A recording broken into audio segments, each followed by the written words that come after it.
আল্লাহ আমাদের বাংলা ভাষাকে আরো বিশ্বময় ছড়িয়ে দেবার আমাদেরকে তৌফিক দান করো। আল্লাহ ডক্টর মোহাম্মদ শহীদুল্লাহ যেভাবে ঐকান্তিক প্রচেষ্টা করে গিয়েছিলেন, তার যারা ফ্যামিলি রয়েছে আল্লাহ তাদেরকে তুমি সুস্থ এবং হায়াতে নেক দ্বারা তাদেরকে তৌফিক দান করো আল্লাহ। আল্লাহ আমরা অনেক অবাগা বান্দা এখানে উপস্থিত হয়েছি।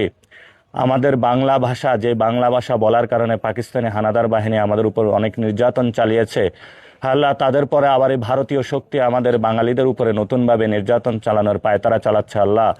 আল্লাহ বাঙালি ভাষা এবং বাংলাদেশিদেরকে এবং যারা এখানে মুসলমান রয়েছে এবং সকল জনগোষ্ঠীকে বর্ণ ভাষা নির্বিশেষে যারা পাহাড় থেকে সমতলে যারা রয়েছে, যারা মাইনরিটি রয়েছে, সবাইকে বাংলাদেশি হিসাবে যারা আছে, বাংলাদেশি দেশ হিসাবে সবাইকে সার্বভৌমত্ব রক্ষার জন্য বিভিন্ন সময়ে যারা পরিশ্রম করে যাচ্ছে, সবাইকে সেই পরিশ্রমগুলো আপনার শাহী মঞ্জিলে কবুল করে নিয়ে আমাদেরকে মুক্ত হস্তে আপনার চাদরে সবাইকে আবৃত করে নেন আল্লাহ।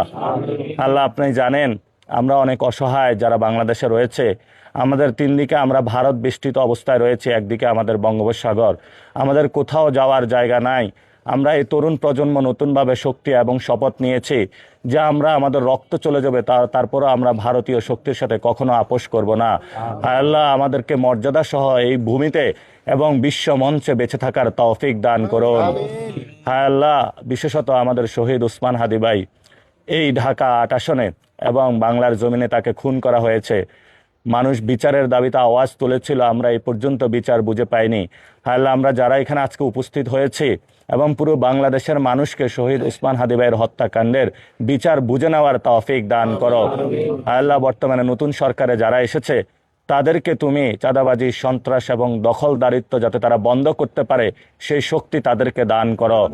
হায় আল্লাহ, এই সরকারকে শহীদ উসমান হাদি ভাইয়ের হত্যাকাণ্ডের বিচারে যাতে তাদের মনোজগৎ পরিবর্তন হয় এবং তারা বিচার করতে পারে সেই বুদ্ধি এবং জ্ঞান সম্পূর্ণ তাদেরকে দান করো।